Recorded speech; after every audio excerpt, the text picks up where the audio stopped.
বাপের বাড়ি থেকে আনা দেশি মুরগি দিয়ে আজকে পটল আলুর ঝোল রান্না করলাম, সেই সাথে টাকি মাছের ভর্তা বানালাম। এই তো সকালবেলা ঘুম থেকে উঠে প্রথমে খিচুড়ি রান্না করে নিলাম মুরগির মাংস দিয়ে। সেদিন একটা মুরগি রান্না করেছিলাম, কিছুটা মাংস রেখে দিয়েছিলাম, তো সেইগুলো দিয়ে আজকে খিচুড়ি রান্না করেছি। আজকে তো আবার সকাল থেকে বৃষ্টিও হচ্ছিল, আর বৃষ্টির দিনে খিচুড়ি খেতে কিন্তু বেশ ভালোই লাগে। সকালের খাওয়া দাওয়া শেষ করতে না করতে এদিকে দুপুরের রান্নারও সময় হয়ে গেছে। প্রতিদিন রান্না করার আগে চিন্তা হয় আজকে কি রান্না করব। ফ্রিজে তো শুধু বাড়ি থেকে আনা কয়েকটা দেশি মুরগি আর মাছই ছিল। ভাবলাম মুরগির মাংস দিয়ে পটল আলুর ঝোল রান্না করি, সাথে টাকি মাছের ভর্তা বানাই। প্রায় 15 দিন আগে পটল আনা হয়েছিল, আমি তো ভুলেই গিয়েছি ফ্রিজে পটল আছে। পটলগুলো শুকিয়ে গেছে, সবজির যে পরিমাণ দাম শুকিয়ে গেলেও ফেলে দেওয়া যাবে না। যাই হোক, পটলের সাথে দুইটা আলুও কেটে নিলাম। এবার মুরগির মাংসগুলো ভালোভাবে ধুয়ে নিব। বাজার থেকে দেশি মুরগি কিনলে কেন জানি খেতে একদমই ভালো লাগে না, তবে এই মুরগিগুলো বাড়িতেই পালন করা। গতকাল থেকে আরিয়ান বাবু বায়না ধরেছিল সে পিৎজা খাবে, তাই আজকে একটা পিৎজাও বানালাম। বাসায় কিন্তু খুব সহজেই পিৎজা বানানো যায়, বাইরে থেকে কিনে খাওয়ার চেয়ে বাসায় নিজে হাতে তৈরি করে খাওয়াই ভালো। ময়দা,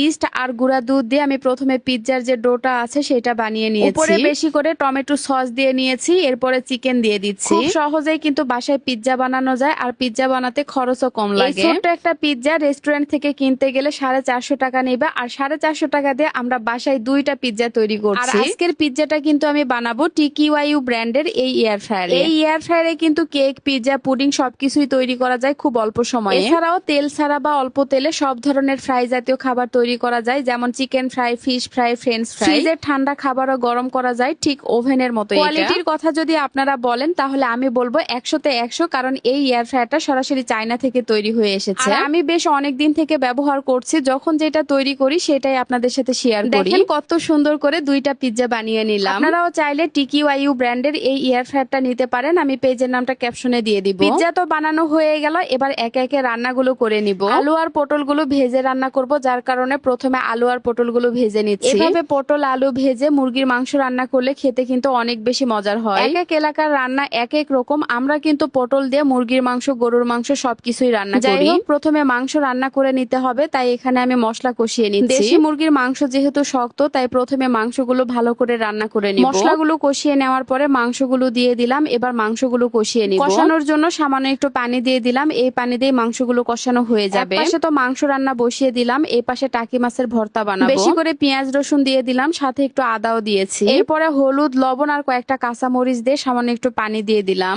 এদিকে মুরগির মাংস কষানো হয়ে গেল, এবার ভেজে রাখা আলু আর পটলগুলো দিয়ে দিব। সন্ধ্যার দিকে একটা ছবি পোস্ট করেছিলাম, সেটাতে আপনারা অনেকেই কমেন্টস করেছেন পটল আর আলু দিয়ে মুরগির মাংস রান্না করলে সেটা খেতে কেমন লাগবে। আমি কিন্তু মাঝে মধ্যে পটল দিয়ে মুরগির মাংস রান্না করি, আবার অনেক সময় গরুর মাংস রান্না করি। আমি যেভাবে রান্না করছি